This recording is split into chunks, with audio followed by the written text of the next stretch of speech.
본 방송에서 제공하는 투자 정보는 투자 판단에 대한 조언입니다. 방송에서 제공하는 주식의 가치, 가격 상승 및 하락에 대해서는 방송사에서 보장하지 않습니다.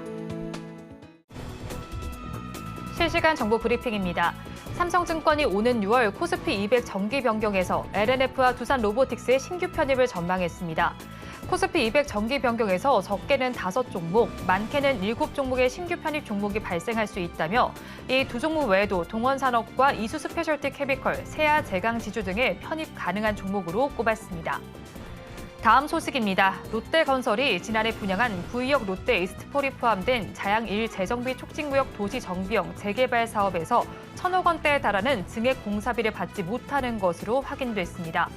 발주처인 KT는 이미 다른 현장에서도 현대건설과 쌍용건설, 한진공영 등과 공사비 갈등을 빚고 있습니다. 마지막 소식입니다. 셀트리온이 유럽의약품청 산하 약물사용자문위원회로부터 졸레어 바이오시밀러 CTP3구의 전체 적응증에 대해 품목허가 승인 권고 의견을 받았다고 밝혔습니다. CTP3구의 오리지널 의약품 졸레어는 알레르기성 천식, 비용종을 동반한 만성 비부비동염, 만성 특발성 부드러기 등에 사용되는 블록버스터 항체 바이오 의약품입니다.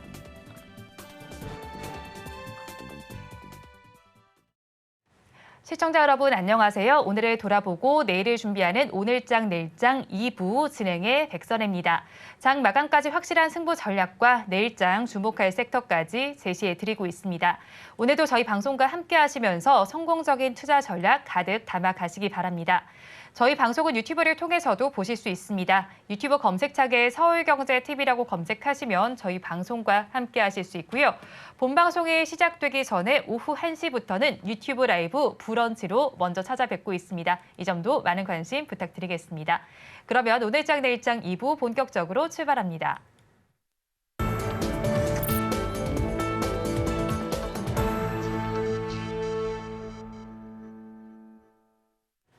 오늘도 두 분과 함께 시장에 대한 이야기 해보겠습니다. 하이투자증권 스마트 PB센터 이청원 PB, 글로원 파트너스 이성웅 이사 두 분 나와 있습니다. 두 분 어서 오세요.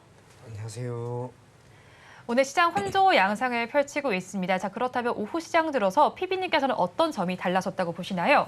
오전에 비해서 낙폭을 조금 줄여나가고 있다라고 하는 게 사실 눈에 자꾸 들어옵니다. 그러니까 오늘 우리 증시가 의외로 안 좋은 모습입니다. 반도체 쪽에서의 힘이 우선은 약한 모습이고요.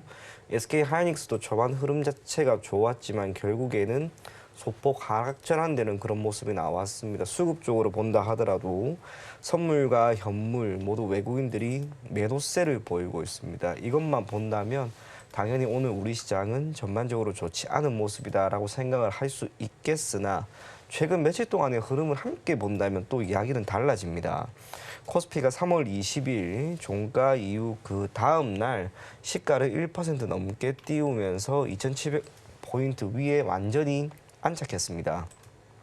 그리고 오늘도 2,750포인트 내외에서 계속 움직임을 보이다가 지금 기준으로는 2,740포인트인데요.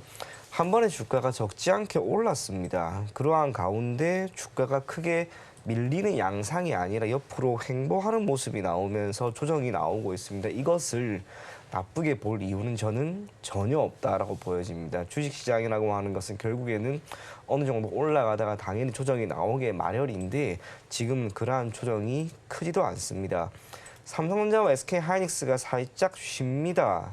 어제까지 흐름이 좋았기 때문에 쉬는 것 정도로밖에 보이지는 않습니다. 그런 면에서 코스피 같은 경우에는 제 개인적으로는 내일 한 번 더 다시 움직임이 나오지 않을까. 특히 3월 20일 정도경에 나타났던 외국인들의 큰 폭의 콜옵션 매수 물량이 아직까지 많이 남아 있습니다. 한 번 정도 시장이 또 위로 올라가야지 외국인들이 가지고 있던 이 콜옵션이 매도 처리가 될 겁니다. 그렇다면 지금 시장은 한 번 정도 더 올라가기 위해 숨고르기 정도로 하고 있는 그런 시장이 아닌가 그리 생각을 하고요. 코스닥 같은 경우에는 흐름이 괜찮습니다. 코스피에 비해 상대적으로 움직임이 둔했던 코스닥이었는데 코스닥 같은 경우에는 오늘 외국인들이 약 1,900억 정도 매수세를 보이고 있습니다. 여러 가지 섹터에 훈풍이 도는 모습이긴 하나 요 며칠 자꾸 눈에 들어오는 게 제약바이오입니다. 그 반도체가 소폭 쉬어가는 모습이 나오는 가운데 제약바이오가 그 바통을 이어받은 것으로 보여지고요. 오늘은 삼천당 제약, 그리고 얼마 전에는 또 땡땡 제약, 일본에서 일어나고 있는 이슈, 그 모든 것들이 제약바이오 섹터의 훈풍을 견인하고 있는 그런 모습으로 보입니다. 물론 그 모든 시작은 결국 알테오젠이고요. 알테오젠이 쏘아올린 이 작은 공이 해당 섹터 전체에 훈풍을 견인하고 있습니다. 다음 시장의 주인공이 제약바이오가 될 수도 있는 그런 상황이기 때문에 지금 반도체가 살짝 쉬어가는 이런 시점에서는 여러분들이 제약바이오 섹터를 철저하게 공략을 하면서 일정 부분 수익을 취해 나갈 것을 권해드리겠습니다. 네, 오후 시장들에서 낙폭을 만회한다는 점을 특징적으로 바라보셨고요. 반도체주가 쉬어가는 자리 지금 제약 바이오주가 채워가고 있다라고 정리를 해주셨습니다. 자, 그럼 이사님께서는 시장 상황 어떻게 보실까요? 만약에 대형주만 강한 시장이 연출되는 조건은 금리 같은 경우가 뭐 중립 이상에 있을 때, 즉 중립이라든지 금리 인상기에 있을 때 같은 경우는 한 업종으로 밸류 매력이 있는 쪽으로 몰려서 대형주가 움직이는 특성이 있는데, 지금 시장 같은 경우는 대형주와 중소형주 같은 경우가 키를 맞추는 시장임을 말씀을 드립니다. 이 부분은 우리가 성장에 대한 부분을 뭐 올해 실적, 내년 실적, 길게는 내후년 실적까지 가지고 올 수 있는 구조는 금리에 대한 부분이 중립 또는 인하에 대한 부분을 고려하고 있기 때문에 이런 현상이 발생을 하고요. 짚어주신 요인처럼 제약바이오 같은 경우도 환경적인 측면에서 지금 금리 인하의 가능성까지 내비침에 따라서 함께 반응을 하고 있음을 말씀을 드립니다. 전체적인 시장은 지금 IT 같은 경우 대형 IT 중심으로 저번 주에 주가가 강했습니다. 이게 버블의 구간이라는 말씀은 드리고 싶지 않아요. 정상적으로 흘러가고 있는 구간이고, 여기 더해져서 중소형주 중에서 키를 맞추는 현상이 나타나고 있는 게 오늘 같은 경우는 미용기기 쪽, 그 다음에 여기 더해져서 엔터 일부, 게임주 일부까지도 주가가 반응을 하고 있어요. 긍정적인 모멘텀이 있는 쪽 같은 경우는 주가 반응이 나타나고 있다는 말씀을 드릴 수 있겠고, 아래로 지수 단위 레벨이 낮아지면서 종목들이 아래로 키를 맞추는 현상이 나타나는 게 아니라 지금은 위로 이렇게 레벨을 맞추는 현상이 나타나고 있습니다. 제약바이오군들 중에서 종목들이 대표적으로 알테오젠 같은 경우가 강하고, 삼천당 제약 같은 경우는 계약과 관련된 부분이 총 매출에서 55%로 정해졌음에 상한가에 도달을 하는 모습이고요. 이제 여기 더해져서 차기에 이제 계약과 관련된 부분이 기대가 되는 종목은 펩트론이라는 종목이 있을 수 있겠고, 미용기기와 관련해서는 비올 같은 경우가 1분기, 2분기에 영업 외 수익으로 로열티와 관련된 부분이 유입될 수 있기에 오늘 12% 상승을 하고, 상대적으로 차등주는 원택 같은 경우가 1분기 이후에 실적에 대한 기대감이 반영될 수 있기에 오늘은 강하다는 말씀을 드립니다. 현상을 분석하는 게 아니라 지금 펼쳐지는 현상 안에서 이 다음 한 발 빠르게 다음에 움직일 수 있는 종목들을 체크해 볼 필요가 있겠고요. 지금 말씀드린 제약바이오, 그다음에 미용기기 쪽 같은 경우는 함께 챙겨볼 필요가 있다는 말씀까지 강조를 드립니다. 네, 먼저 이제 오늘은 조금 대형주와 중소형주의 키 맞추기 장세가 펼쳐지고 있다라고 말씀을 전해주셨고요. 그간 좀 주목을 받지 못했던 부분이었던 미용기기라든지 엔터 그리고 게임주까지도 상승세가 나타나고 있다라고 정리를 해주셨습니다. 그 안에서 엔터테인먼트 섹터를 좀 살펴보도록 하겠습니다. 지금 1.65%의 강세가 나타나고 있고요. 이 안에서 엔터주 같은 게 하향 조정이 되어 있었는데 이제 좀 벼뜨나라는 전망이 나오고 있습니다. 증권가에서 어떤 전망을 내놓는지도 궁금하고요. 이 안에서 엔터 4사 중에서는 하이브에서 강세가 관찰이 되고 있습니다. 하이브의 이슈를 좀 살펴보니까요. 오늘 지금 아일릿이라는 걸그룹이 좀 데뷔한다는 소식이 전해지고 있네요. 네. 엔터주 전반에 대한 전망 어떻게 하면 좋을까요? 밸류에 대한 매력은 존재를 합니다. 이 밸류 매력이라는 부분이 궁금하실 수 있는데, 우리가 이익에 대해서 비용을 차감을 해요. 그러면 순이익이 도출이 되고, 그러면 시가총액과 관련된 멀티플, 주가 수익 비율을 대입을 해보면 지금 역사적으로 하단에 있어요. 엔터사 같은 경우는 코로나19 수준까지 지금 하회를 해 있는데, 모멘텀 같은 경우는 단순히 작년의 성장만큼 올해 나타난다라고 했을 때 주가의 멀티플의 상향은 이루어지지 않기에 이렇게 빠져 있는 상황이거든요. 근데 하이브 같은 경우가 다른 요인이 기존에도 짚어드린 부분은 첫 번째로는 위버스의 수익화가 구체화된다라고 하면은 한 1,000만 유저를 바탕으로 영업이익 기준 500억이 더해질 수 있는 그 잠재적인 측면이 있고요. 여기 더해져서 뭐 새로운 그룹 같은 경우가 데뷔를 했을 때 우리가 그 캐파만큼 좀 매출이 더해질 수 있는 요소를 하이브 플랫폼 구조 안에서는 갖추고 있기 때문에 오늘 반등이 강하다라고 해석을 할 수 있겠습니다.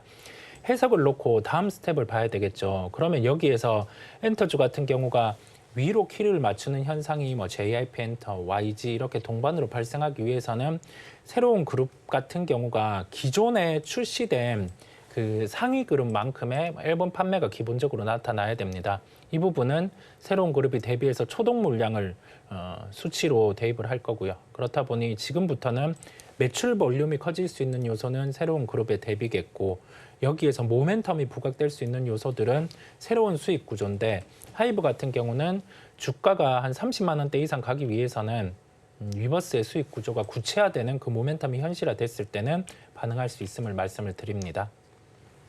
네, 하이브에서 오늘 새로운 걸그룹을 출격을 하기도 하고요. 하이브의 경우에 위버스라는 리스크가 좀 해소되는지를 한번 살펴보자라고 정리를 해주셨습니다. 자, 그럼 이어서 피비님께도 의견을 좀 여쭤보도록 할게요. 아무래도 엔터주가 바닥을 다졌던 만큼 지금을 좀 저가 매수의 관점으로 바라봐도 되는지 괜찮을지 궁금하거든요. 또 엔터 4사 중에서는 어디를 조금 더 매력적으로 보실까요? 개인적으로 두 번째 질문에 대한 답은 역시 하이브이고요. 네. 전체적으로 투자의 관점에서 보면은 나쁘진 않을 것으로 보이나 제가 만약에 직접적으로 고객의 포트폴리오를 우정을 한다면 저는 편입은 하지는 않을 것 같습니다. 이유는 크게 두 가지인데요.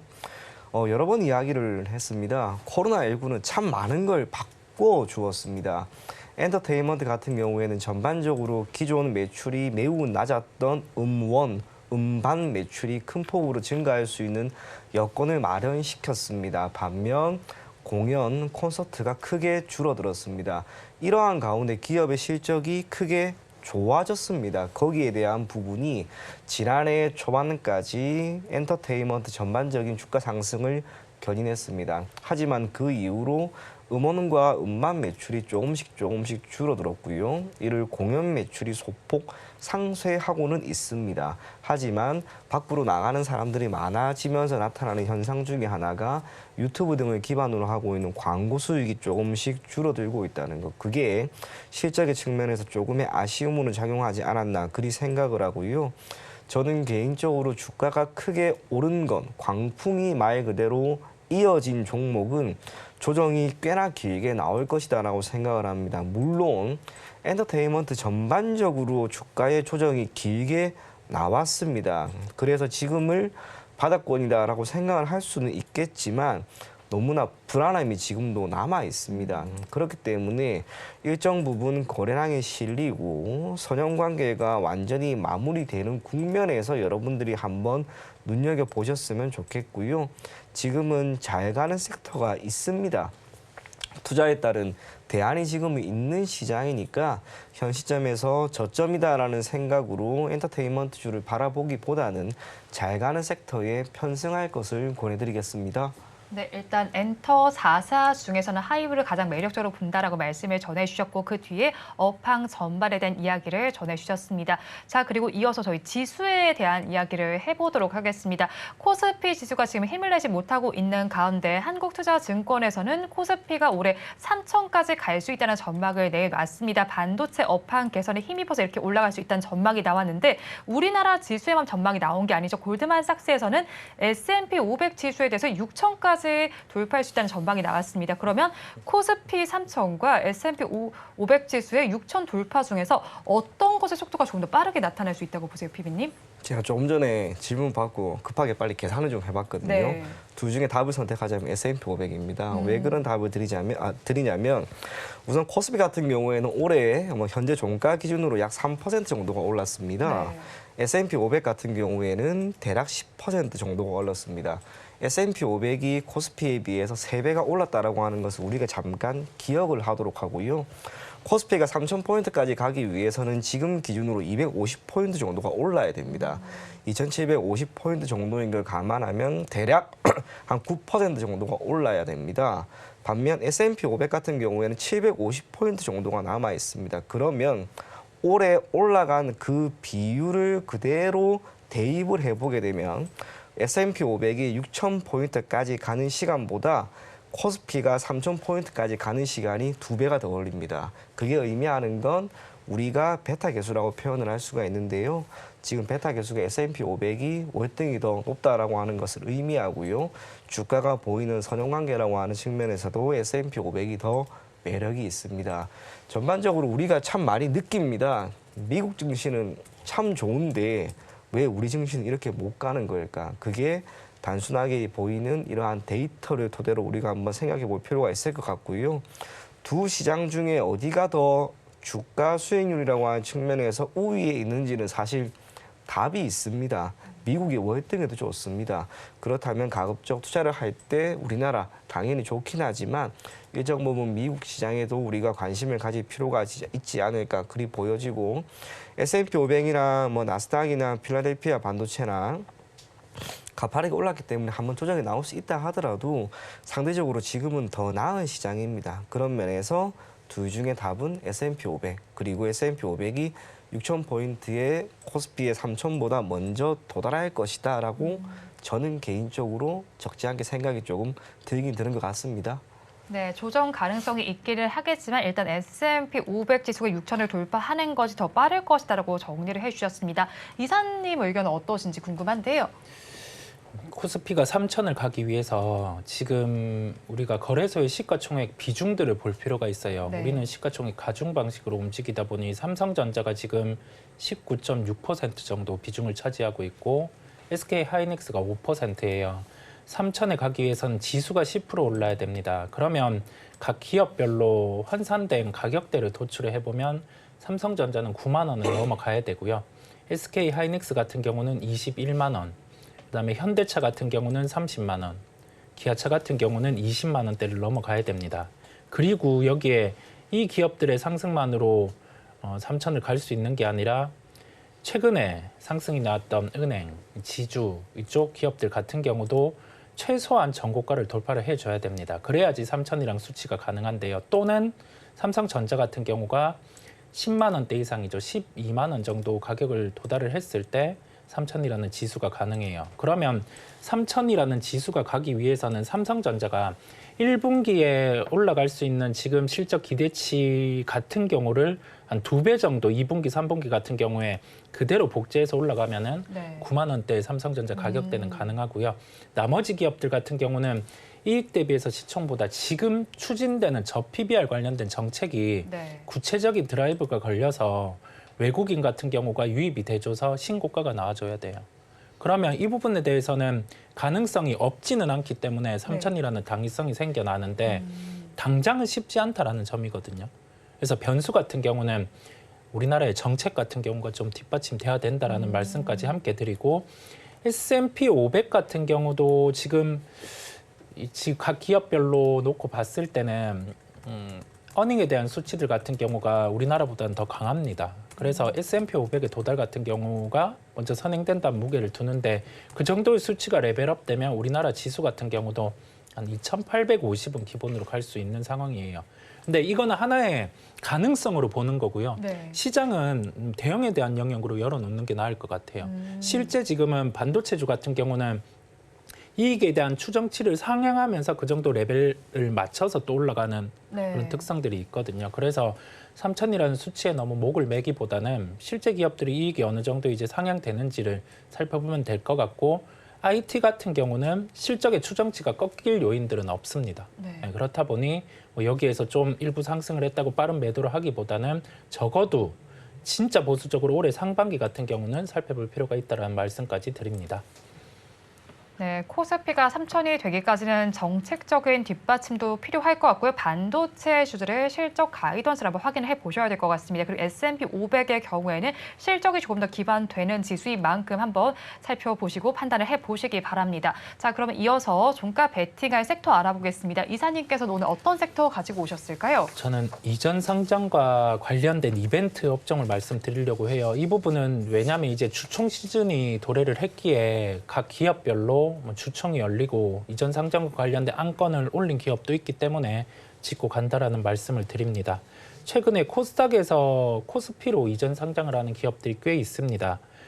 코스피 200과 관련된 부분이죠. 코스피로 이전 상장을 했다고 해서 바로 코스피 200에 편입이 되는 게 아니라 코스피 200의 편입은 특례 상장의 요건을 갖췄거나 그와 관련해서 좀 해당되는 허들을 넘어섰을 때 가능을 한데 추종 자금이 한 60조 정도로 예상이 됩니다.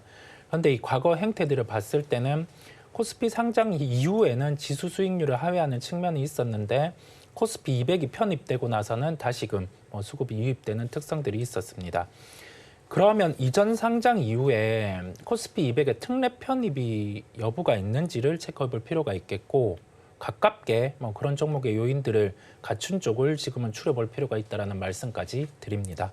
네, 특례 편입 요건이 있는 종목을 한번 체크를 해보자라고 말씀해 주신 만큼 그럼 저희 어떤 종목 바라볼까요? 종목은 에코프로 BM을 말씀을 드립니다. 오늘 같은 경우는 주가가 장중에 7%대까지 상승을 했었는데 내일 주주총회가 예정이 있습니다. 여기에서 의안이 상정이 된 부분이 이전 상장과 관련된 부분이겠고요. 보통은 이사회 결의로부터 이전 상장까지 3에서 5개월 정도가 소요가 됩니다. 그런데 대형 우량주 같은 경우는 패스트트랙 심사 제도라는 부분이 있어요. 그랬을 때는 1개월 정도 단축이 되는데 그러면 6월에서 7월 정도의 이전 상장 가능성이 열리게 됩니다. 현재 에코프로 BM의 공매도 잔고는 1조 3천억 원인데 아까 말씀드린 부분 시가총액 50위권 이내에 거래소 기준에 들어가 있으면 코스피 200의 특례 편입에 해당이 되게 됩니다. 그랬을 때 추종 자금 같은 경우가 9천억 원에서 1조 원 정도가 돼요. 이 공매도 부분까지 감안을 해봤을 때 유입될 수 있는 자금이 2조 3천억 원 정도가 됩니다. 그렇다 보니 선제적으로 이 부분에 이번태를 놓고 수급은 들어올 수 있는 부분이 있기에 에코프로 BM을 말씀드리게 되었습니다. 네, 그럼 에코프로 BM 가격 전략 저희가 어떻게 잡아갈까요? 우선은 이벤트적인 측면을 대입을 했고요. 그다음에 2차 전지 양극재 업체는 확실히 주가로는 바닥이 나왔음을 말씀을 함께 드립니다. 그 부분은 추후에 제가 보충을 드릴 일이 있을 거고 오늘은 수급 이벤트로 놓고 무선적인 접근을 한다는 말씀을 드려요. 그랬을 때는 1차 목표가는 32만 원이 도출이 되겠고요. 손절가는 21만 원을 적어놨습니다. 이 가격대는 큰 의미가 없다라는 점이거든요. 실제 도달할 가능성이 낮기에 목표가 측면을 좀 더 두고 살펴보시면 되겠습니다. 종가 배팅할 종목 에코프로 BM을 가지고 오셨습니다. 목표 주가 1차적으로 32만 원 제시를 해주셨고요. 손절 라인은 21만 원 잡아주셨습니다. 근데 이전 상장에 나서는 기업의 에코프로 BM만 있는 것이 아닙니다. HLB도 이전 상장 준비를 하고 있는데 이렇게 코스닥에서 코스피로 이전 상장을 하게 되면 어떤 효과가 나타나게 되나요? 나쁜 효과는 우선은 딱히 없다고 우리가 봐야 되고요. 사실 오늘 이사님이 이것과 관련한 이야기를 해주셔가지고 저도 재미나게 몇 가지 좀 찾아봤습니다. 리스라고 하는 사이트에 가면 우리가 논문을 확인을 할 수가 있습니다. 그래서 저도 예전부터 조금 궁금했던 게 이제 이 이전 상장과 그 이전 상장된 기업의 주가 흐름이 어떻게 되는지에 대한 궁금함. 그래서 조금 찾아봤습니다. 최근에 나온 논문은 아쉽게 없습니다. 그나마 2018년과 19년에 학위 논문이 아닌 학술 논문으로서 2개가 있었는데요. 하나는 2018년 한국재무관리학회에서 나온 논문이고요. 또 하나는 2019년에 이전 상장에 따른 효과 연구라고 하는 단국대학교에서 나온 논문이었습니다. 두 논문 다 공통적인 특징이 있습니다. 사건일이라고 하는 개념. 우리가 통상적으로 이야기가 처음 나오거나 공시가 나온 그 날이라고 생각하시면 됩니다. 그때부터 이전 상장이 되는 그 날까지는 2010년부터 2019년까지 전체 샘플을 토대로 보았을 때 통계적으로 유의한 주가 상승률이 나옵니다. 그게 지금 조금 전에 이사님이 말씀하신 에코프로 BM에 대입을 해보게 되면 에코프로 BM이 지금 명확하게 이전 상장을 하겠다라고 발표가 난 건 아닙니다. 발표가 나는 시점에 여러분들이 에코프로 BM을 포트폴리오에 조금 담아보는 겁니다. 그리고 이전 상장이 되기 전날 매도를 한번 해보는 겁니다. 전반적으로 통계적으로 유의한 결과가 나왔기 때문에 아마 에코프로 BM 또한 여러분들에게 꽤나 괜찮은 투자 결과를 주지 않을까 그런 생각이 들고요. 넓게 보면은 앞으로도 이렇게 이전 상장을 하려고 하는 기업들이 있습니다. 그 기업들은 이전 상장을 한다라고 하는 이 변수가 주가의 상승을 견인할 수 있는 변수로 작용하기 때문에 동일한 비중 또는 동일한 투자 금액을 지속적으로 여러분들이 투자를 해 나간다면 그게 여러 번 쌓이게 되었을 때는 아마 투자 수익을 제고할 수 있지 않을까 그리 생각을 하고요. 조금 더 나아가서 이 논문들의 실전 결과를 한번 보게 되면 이전 상장이 된 이후로는 아쉽게 통계적으로 그 어떤 유의성을 보이지 않습니다. 주가의 상승도 그렇고요. 주가의 유동성의 측면에서도 큰 폭의 개선은 없는데 딱 하나 예외가 있습니다.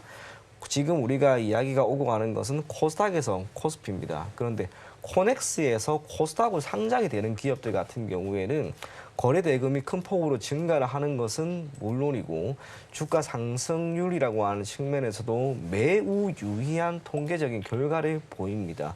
코넥스에서 코스닥으로 상장된 기업이 올해 있는지 저도 잘 모르겠습니다만 만약 그것이 있다면 그것이 꽤나 괜찮은 투자 안으로 작용을 할 수가 있으니 여러분들이 꼭 투자에도 한번 임해 볼 것을 권해드리겠습니다. 네, 이전 상장에 대한 전반적인 이야기를 짚어주셨고요. 자, 그러면 종가 베팅할 섹터는 어떤 걸 가지고 오셨을까요? 네, 저는 미용 의료 기기입니다. 지금 참 좋습니다. 네. 이게 저도 한 지난해부터도 계속해서 해당 섹터에 대한 이야기를 많이 해 나가곤 했는데요. 주가가 끝이 없는 것 같습니다. 물론 계속해서 올라가는 건 아닙니다만 특정 시기를 두고 고점은 분명 계속해서 조금씩 높여 나가고 있습니다. 투자를 해 나가고 여러분들이 기간 투자만 했다면 전반적으로 좋은 결과를 만들 수 있지 않았나 그리 생각을 하고요. 오늘 시장에서는 조금 화두가 있습니다. 비올이라고 하는 기업의 실퍼맥스 중국 판매가 사실상 이제 됩니다. 새로운 시장으로의 진입인과 동시에 국내의 미용 의료기기에 대한 전반적인 인식이 크게 개선될 수 있는 그런 시점을 감안하면 해당 섹터에 있는 기업들이 여러분들이 계속해서 눈여겨볼 필요도 있지 않을까 그리 생각을 하고요. 그와 함께 꼭 체크를 할 것은 단순하게 매출액이 늘어나고 영업이익이 늘어난다. 그게 아닙니다. 해당 섹터에 있는 기업들이 보이고 있는 영업이익률을 한번 보십시오. 통상적으로 우리가 영업이익률이 20%가 넘게 나오면 정말 잘 나온다고 평가를 하는데 해당 섹터에 있는 몇몇 기업들은 20% 월등히 넘어갑니다. 30, 40, 심지어 50%도 넘게 나오는 그런 기업이 있습니다. 그런 기업이 아직도 있다라고 하는 것은 해당 산업이 여전히 매우 우호적인 경영 환경에 놓여 있다는 것을 의미하기 때문에 큰 폭으로 영업이익률 자체가 줄어들기 전까지는 계속해서 해당 섹터 또 종목을 보유하고 계신 분들은 장기적인 관점으로 접근할 것을 권해드리겠습니다. 네, 저희 그러면 장기적으로 바라보자라고 전해주셨고 그러면 바라보시는 종목도 역시 비올이신 것 같아요. 네, 맞습니다. 그렇죠? 네, 비올에 관한 소식 조금 더 살펴본다면 어떤 것들이 또 있을까요? 그 실퍼맥스라고 불리는 장비에 중국 시장이 이제 되고 있고요. 참고로 중국 시장은 우리 모두가 아는 것처럼 시장 규모 자체가 큽니다. 네. 인구가 많기 때문에. 그런데 해당 섹터 이 산업 자체가 보이고 있는 시장 규모가 2016년 기준 약 20조 수준이었는데 2025년에는 75조 수준까지 시장 규모가 확대될 것으로 보입니다. 세계 시장의 경우 가장 큰 곳은 역시나 미국입니다. 그 다음이 브라질, 중국 정도로 꼽히는데 동사는 이미 미국과 브라질은 진출을 했고요. 이제 중국도 진출을 해 나갈 것으로 보여집니다. 매출의 증가 자체는 이제 조금씩 나올 것이다라고 우리가 생각을 할 수가 있습니다. 한편으로 동사의 경영 전략이 참 괜찮았다라고 보입니다.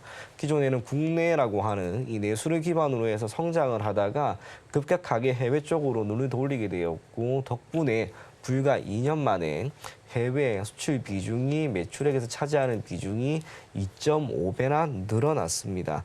그와 함께 소모품 비중도 지금 수출 비중이 이렇게 올라가는 가운데 2.5배 정도까지 불과 2년 만에 증가하는 가운데 소모품에 대한 비중은 4배까지 늘었습니다. 앞으로 장비를 기반으로 하고 있는 이 수출 규모 자체와 함께 소모품에 대한 판매 비중이 더욱 늘어난다면 매출액 자체는 결국 커지지 않을까 그렇게 생각을 하고요. 매출액이 늘어나면은 당연히 비용의 측면에 해당하는 매출 원가나 판관비도 늘어나게 됩니다. 그런데 그 비율을 보게 되면 매출액이 약 2.5배나 늘어난 사이 판관비나 매출 원가는 고작 50% 정도밖에 늘어나지 않았습니다. 영업이익이라고 하는 것은 매출액에서 매출 원가 그리고 판관비 이 정도를 빼는 것을 말합니다. 비용은 참 잘 관리를 하고 매출액이 늘어나다 보니 영업이익률 자체가 너무나 올라갑니다. 비율이 최근에 감사보고서 한번 살펴봐서 오늘 아침에 계산을 해봤는데요. 영업이익률이 52.4%가 나옵니다. 지난해 3분기에도 50% 넘게 나와가지고 와 정말 많이 나왔다 싶었는데 그대로 지금 나오는 겁니다. 그게 의미하는 것은 동사의 경영 환경 자체가 매우 안정적이다라고 하는 것인과 동시에 사업의 확장성이 꾸준히 이어지고 있음을 의미합니다. 그런 면에서 제가 최근 3개월 정도 전에 동사에 대한 리포트 하나를 봤을 때 목표 주가를 16,000원까지 봤었습니다. 아직도 올라갈 수 있는 여력이 있습니다. 물론 리포트에서 그런 가격을 제시했다고 해서 해당 종목의 주가가 그렇게까지 올라간다 그건 아닙니다만 여전히 동사에 대해서만큼은 긍정적으로 보고 있다라고 하는 것 정도로 여러분들이 생각하시면 좋을 것 같습니다. 주가 흐름도 오늘 240일 신고가를 지금 다시 한번 경신했습니다. 장중에 1,780원까지 오른 뒤에 소폭 조정이 나오는데요. 여전히 힘은 있는 것으로 보입니다. 그런 면에서 비율 계속해서 여러분들이 긍정적으로 보실 것을 권해드리겠고 목표 가격은 11,500원, 손절 가격은 8,500원 제시해 드리도록 하겠습니다. 종가 베팅할 정보 비율을 가지고 오셨습니다. 목표 주가는 11,500원, 손절 라인 8,500원 제시를 해주셨고요. 미용기계 섹터가 오늘 가장 크게 상승을 보이기도 하고요. 앞서서 이제 공감도 해주신 만큼 덧붙일 말씀이 있을까요, 이사님? 맞아요. 영업이익률이 올라오는 구조 안에서 핵심으로 또 살펴봐야 될 부분은 장비 매출을 통해서 영업이익률이 높았으면 소모품 매출은 보통 1분기를 놓고도 실적이 더해집니다. 그랬을 때 비율도 긍정적이고 원택 같은 경우도 우리가 1분기 실적이 살짝 빌 수는 있는데 아까 말씀드린 부분처럼 2분기에는 실적이 좋아지는 구조가 있다 보니까 비율, 원택, 클래시스 이런 것들 위주로 종목들을 한번 추려서 보시면 좀 긍정적일 수 있다라는 말씀까지 함께 드려봅니다. 네, 미용기계 섹터 실적이 잘 나오고 있습니다. 그 안에서 비율과 원택 클래시스까지 추려서 한번 종목을 살펴보자라고 정리를 해주셨습니다. 자, 그럼 저희 마감 동시효과 구간 우리 시장 어떤 분위기 보이고 있는지 양대 시장의 분위기를 체크해 보도록 하겠습니다. 오늘 우리 양대 시장은 혼조 양상을 보이면서 마감할 준비를 하고 있습니다. 코스피 시장을 먼저 살펴보도록 하겠습니다. 코스피 시장 장중에 저 저점을 보이다가 그래도 조금은 그것을 회복하려는 움직임이 포착되고 있습니다. 0.35%의 약세를 보이면서 2,739선에 마감을 할 준비하고 있고요. 이어서 코스닥 시장을 살펴보겠습니다. 코스닥 시장 장 초반에 반짝 상승을 한 이후에 계속해서 횡보하는 움직임이 포착되고 있습니다. 0.96%의 강세로 912선에 종가를 쓸 것으로 예상이 되고 있습니다. 이어서 수급 상황을 체크해 보겠습니다. 코스피 시장을 먼저 살펴보겠습니다. 오늘 코스피 시장 지수가 빠지는 가운데 외국인과 기관의 동반 매도세가 나타나고 있습니다. 외국인은 944억 원, 기관은 2,037억 원을 덜어내고 있는 양상이 펼쳐지는데요. 기관 투자자들은 오늘까지 2거래일 연속 매도세를 보여주고 있습니다. 반면에 개인 투자자들이 홀로 사고 있습니다. 2,971억 원의 순매수세를 나타내고 있습니다. 다음으로 코스닥 시장으로 넘어가서 살펴보겠습니다. 코스닥 시장에서는 코스피 시장과는 반대되는 수급 양상이 나타나고 있습니다. 외국인과 기관이 쌍끌이 매수를 해주고 있고요. 반면에 개인 투자자들만이 홀로 팔고 있습니다. 외국인은 1,893억 원, 그리고 기관은 185억 원을 사고 있습니다. 반면에 개인 투자자들만이 1,946억 원을 팔아내는 장세가 펼쳐지고 있습니다. 자, 오늘 시장 상황 이사님께서 어떻게 바라보셨을까요? 전형적인 키를 맞추는 시장임을 말씀을 드리고 여기 더해져서 IT주 같은 경우는 지수 대비해서 비슷한 흐름들, 좀 약한 흐름들이 나타난 종목들도 있는데 좀 딱 이익 대비해서 시가총액을 놓고 좀 키를 맞추는 현상들이 나타나면 오늘 명백히 확인이 되었다는 말씀까지 드립니다. 그다음에 수급으로 놓고 보면 코스닥 시장이 오늘 유리했습니다. 유리한 측면이 연출이 되었고 이 부분은 거래소가 상대적으로 또 유리할 때 흐름도 나타날 수 있기에 지금 아마 상대적인 소외감이 드실 분들도 있을 것 같아요. IT, 기타 2차 전지 아니면은 그 외의 종목들을 보유하고 계신 분들은 소외감이 들 수 있는데 지수 자체가 빠지는 지수가 아니라 위로 이렇게 중소형주 같은 경우도 키를 맞추는 현상이 나타나고 있기에 조금 기다리시면 전체적인 순환매 시장이기에 좀 키를 맞추는 현상이라는 핵심까지 전달을 드립니다. 네, 오늘 시장은 키 맞추기 장세가 펼쳐지고 있다라고 정리를 해주셨는데 지수 지금 혼조 양상을 펼치고 있는 상황인데요. 피비님께서는 어떻게 시장 바라보시나요? 크게 나쁘게 보지는 않았습니다. 우리가 조금 전에 이야기할 때에 비해서 불과 한 30분 정도 만에 코스피의 낙폭은 더 줄어드는 모습이었고요. 선물, 현물, 외국인들의 매도세를 감안한다면 오늘은 참 잘했어요라는 이야기를 해드리고 싶습니다. 앞서 이야기한 것처럼 코스피 지수 자체가 크게 흔들리고 있는 게 아닙니다. 옆으로 캔들이 움직이고 있는 기간 조정인데 개인적으로 내일 시장 흐름이 그래도 괜찮지 않을까? 그리고 2750 위에서 종가가 형성되는 모습이 나오지 않을까? 그리 생각을 합니다. 시장을 너무 불안하거나 또는 안 좋게 보지는 말고요. 시장 전반적으로 산재되어 있던 리스크도 크게 사라졌습니다. 지지난주 정도에 이야기했던 일본발 금리 이슈나 FOMC에서의 이야기, 또 선물 옵션 동시 만기 모두 다 끝이 났습니다. 그러면 시장에 특별히 악재가 없기 때문에 1차적으로 삼성전자, SK하이닉스가 움직인 거라고 봅니다. 그들이 움직임이 나왔고 이후 그 아래에 있는 다양한 밸류체인을 보이고 있는 반도체 업황 또 기업들이 올라갈 거라고 봅니다.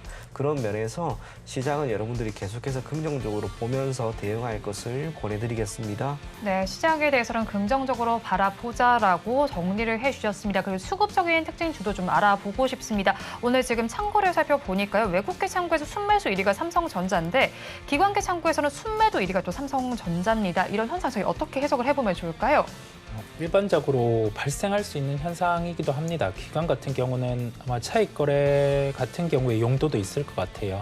그런 부분이 있다 보니 펼쳐지는 현상이라는 말씀을 드리고 삼성전자 같은 경우에 매도가 기관발로 나오는 이유는 여기에서 그 하나의 포트폴리오를 전자로 몰아버리면 그 볼륨 자체가 시장을 따라갈 수가 없어요. 그렇다 보니까 펀드 운용을 할 때는 시장을 따라가거나 그 이상 같은 경우를 추정을 해야 되는데 전자만 매수를 하고 놓고 보면은 상대적으로 종목들이 강할 때는 그 부분을 못 따라가기 때문에 이렇게 기간발로는 매도가 나올 수 있음을 말씀을 드리고요. 특히 시총 상위 같은 경우에서 시총 1, 2, 3위권 같은 경우 이런 현상이 나타날 수 있습니다. 그렇다 보니까 외국인의 매수 같은 경우에 매칭이 돼서 보통 기간 매도가 나오는 경우가 많다 보니까 이 부분은 크게 염려를 안 하셔도 수급적으로는 된다라는 말씀까지 함께 드립니다. 네, 일반적으로 나타날 수도 있는 수급적인 특징이었다라고 정리를 해주셨고요. 자, 그렇다면 피비님께서는 수급적으로 특징적인 흐름이 있었던 종목 어떤 걸로 좀 바라보셨을까요? 저는 오늘 사실 개별 종목은 그렇게 보고 있지는 않았는데요. 네. 제가 최근에 3주 정도 조금 느꼈던 게 있습니다. 그게 뭐냐면 외국인들은 철저하게 특정일 기준으로 이 섹터가 아니다 싶으면은 과감하게 다 던집니다. 네. 그런데 기관은요, 전반적으로 다 담습니다. 그러다 보니 외국인들에 의해서 우리나라 시장이 결정되는 경향이 강하긴 하나 올라가는 섹터에 외국인들의 매수세가 없는 기업들이 꽤나 많이 있습니다. 오늘 외국인들이 삼성전자나 반도체를 많이 담았는지는 저도 잘은 모르겠습니다. 아직 확인을 못 해봤기 때문에.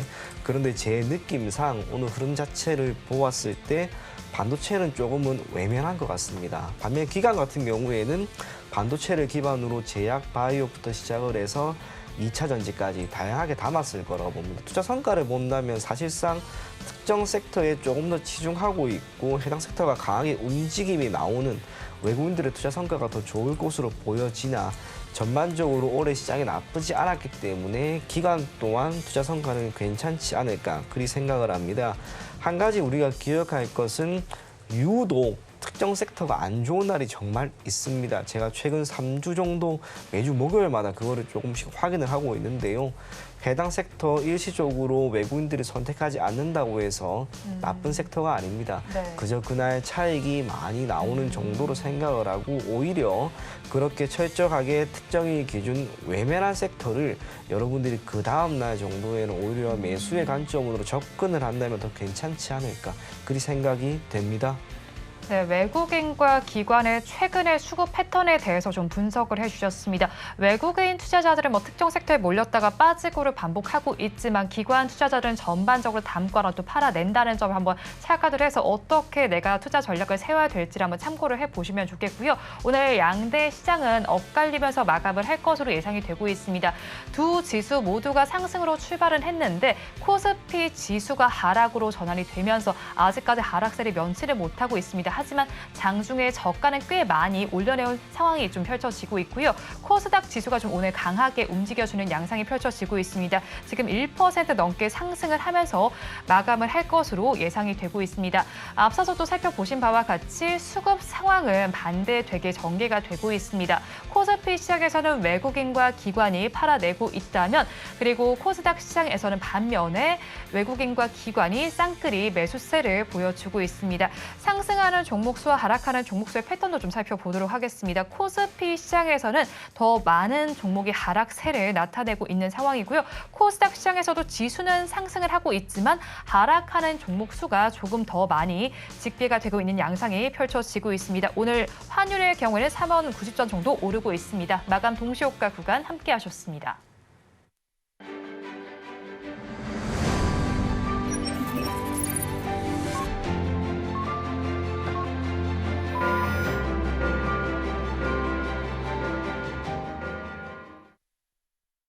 네, 오늘 시장 엇갈리면서 마감을 했습니다. 바로 직전에 살펴보니까 코스피 지수가 하락분을 꽤 많이 반납하면서 굉장히 소폭의 하락세로 마감이 됐네요. 자, 그리고 업종별로는 어떻게 마감을 했는지 이어서 살펴보겠습니다. 코스피 시장을 먼저 살펴보겠습니다. 코스피 시장에서 그래도 가장 크게 힘을 내지 못했던 업종이 의료 정밀 업종입니다. 2.05%의 약세로 마감이 됐고요. 그 뒤를 이은 업종은 전기 가스업입니다. 1.61%의 약세, 증권 업종은 1.59%의 내림세가 나타났습니다. 다음으로 코스닥 시장으로 넘어가 보겠습니다. 코스닥 시장에서는 상승한 업종이 조금 더 많이 집계가 되고 있습니다. 그 안에서 가장 큰 상승률을 보여준 업종은 제약 업종으로 4.61%의 강세가 나타났고요. 오늘 많이 들어보셔서 삼천당 제약이 그 안에서 상한가로 마감을 했습니다. 일반 전기 전자 업종도 2.91%의 강세가 나타났고요.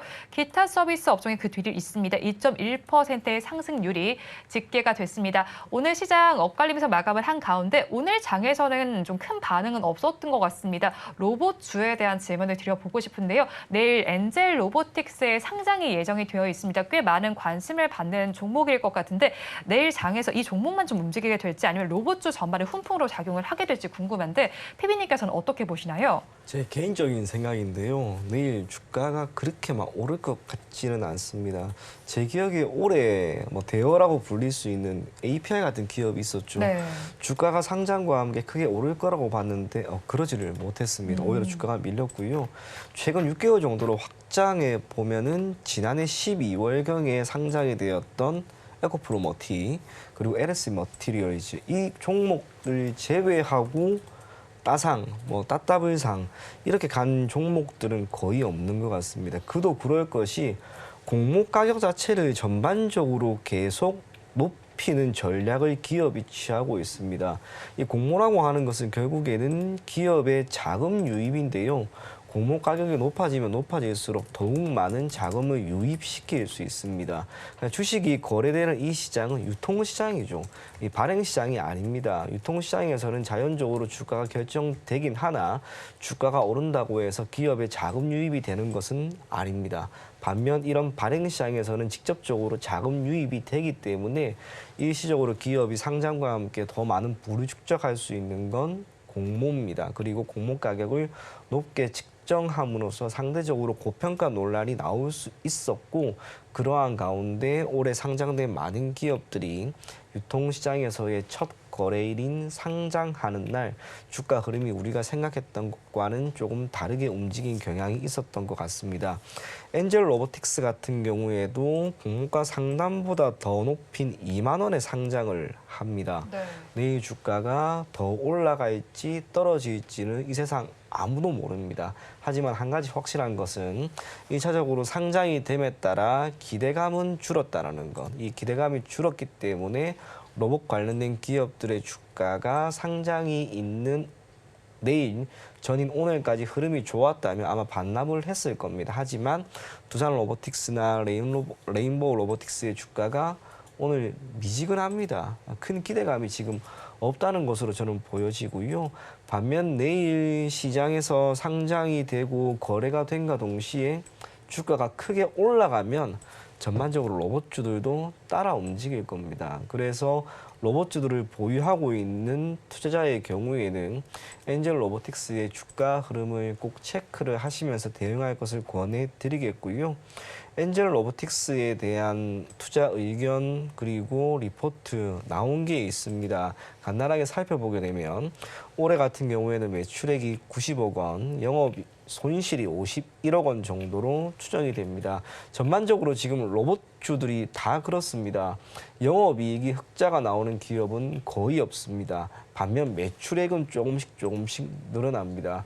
시장이 본격적으로 안정이 되는 시점은 단순하게 매출액이 조금 느는 게 아니고 큰 폭으로 늘어남과 동시에 우리 주위에 많이 상용화가 되는 그 시점으로 보입니다.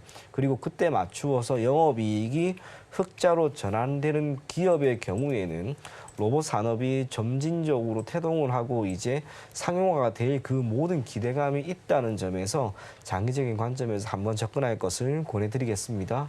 네, 장기적인 관점으로 로봇 한번 바라봐도 좋겠다는 의견을 제시를 해주셨고요. 로봇주 그래도 기대감이 앞으로도 나타날 것으로 예상이 되는 만큼 이사님께서는 어떻게 좀 바라보실까요? 장기 성장은 긍정입니다. 만약에 휴머노이드 로봇이 나온다고 하면은 시장의 파급은 상당히 클 것으로 보이고요. 근데 그 부분에 가는 과정 안에서 아마 AI와 결합된 로봇 기술 같은 경우가 계속 부각될 수 있을 것으로 예상이 됩니다. 이제 대기업 투자가 또 새롭게 단행이 되거나 아니면은 특정 제품들을 출시를 할 때, 예를 들면 삼성전자의 보핏 이런 제품들이 나올 때 관련된 밸류 체인들의 종목들은 반응을 할 수 있을 것으로 보이고요. 새로운 제품과 혁신적인 제품, 예를 들면 보핏, 그다음에 휴머노이드 로봇 이런 부분을 놓고 주가 같은 경우는 실적을 보여주는 기업들, 매출에 대한 성장을 놓고 움직일 수 있겠고, 그렇지 않은 기업들은 대기업과 협업을 놓고 움직일 수 있음을 함께 연결해서 말씀을 드립니다. 네, 대기업과 연관이 되어 있는 로봇주들 바라보자라고 정리를 해주셨습니다. 자, 그리고 오늘 오후 시장 들어서 사료주의 강세가 두드러졌습니다. 이유를 살펴본다면 유럽연합이 러시아산 곡물에 50%의 관세를 부과한다는 소식이 전해졌습니다. 이 소식 덕분인지 우리 사료주들은 좀 오름세가 나타났었는데 단기적인 상승에 그치게 될지 아니면 내일까지 정도는 바라봐도 괜찮을지 궁금합니다. 피비님 의견 어떠실까요? 하루 정도는 더 봐도 괜찮을 것 네. 같습니다. 이유가 제가 지금 한일사료라고 하는 기업의 주가 흐름을 보고 있는데 오늘 종가가 고점입니다. 만약에 장이 마무리가 되지 않았더라면 주가는 더 올라갔을 겁니다. 그 부분이 내일 시가에 일정 부분 반영되지 않을까 그리 생각을 하고요. 그 사료 관련된 기업들의 주가는 예전 2022년으로 제가 기억을 하는데요. 당시에 러시아 우크라이나 전쟁이 시작이 되었을 때 크게 올랐습니다. 우크라이나라고 하는 지역이 미래 생산이 매우 많습니다. 이 부분에 있어서의 일정 부분 통제가 이어진다라고 하는 점이 국제 농산물 가격의 불안정을 견인할 것으로 보여지고 그에 따라 사료값이 오른다라고 하는 전망 속에 주가가 올라간 기억이 있습니다. 그럼에도 불구하고 관련된 기업들이 매출 원가에 해당하는 부분이 되겠죠. 이 수입 가격이 이렇게 올라가게 되면 결국에는 어려워집니다. 그래서 하루 정도는 여러분들이 단기적으로 조금 더 보되 해당 종목들을 장기적으로 가지고 가는 것은 가급적 자제할 것을 권해드리겠습니다. 네, 사료주 내일 장 초반까지는 볼만하다라고 정리를 해주셨는데요. 이사님 의견도 비슷하실까요? 네, 저도 그 부분에 대해서는 비슷하고요. 이게 수요로 딱 촉진된 부분이 아니다 보니까 공급 적인 측면에서 이벤트가 있을 때 이런 식의 반응을 할 수 있음을 말씀을 드려요. 짚어주신 한일사료 같은 경우를 내일 매매를 해보셔도 되겠습니다. 네, 하루 정도 내일 한일 사료 정도는 바라봐도 좋겠다라고 정리를 해주셨습니다. 오늘 두 분 말씀 여기까지 듣겠습니다. 지금까지 글로벌 파트너스 이성웅 이사, 하이투자증권 스마트 PB센터 이철권 PB와 함께했습니다. 오늘 두 분 말씀 고맙습니다. 오늘장 내일장 2부에서 전해드린 내용 정리해서 보여드리겠습니다. 화면으로 확인해 보시죠. 오늘장 내일장 2부의 핵심입니다. 먼저 이성웅 이사의 종가 베팅 종목 에코프로 BM입니다. 코스피 200 지수에 특례 편입될 가능성이 있습니다. 목표 주가 32만 원, 손절 라인 21만 원입니다. 다음 장으로 넘어가서 이철권 PB의 종가 베팅 종목 비올입니다. 주력 장비인 실펌X가 중국에 진출한 효과가 기대됩니다. 목표 주가 11,500원, 손절 라인 8,500원입니다. 본 방송에서 제공하는 정보는 투자 판단에 대한 조언일 뿐 해당 주식의 가치와 수익률을 보장하지는 않습니다. 아울러 서울경제TV와 서울경제신문은 당사의 브랜드입니다. 최근 당사를 사칭하는 피해 사례가 늘어나는 만큼 각별히 주의해 주시기 바랍니다. 오늘장 내일장 2부에서 준비한 순서는 여기까지입니다. 저희는 내일 이 시간도 여러분과 함께하겠습니다. 오늘도 시청해 주신 여러분 고맙습니다.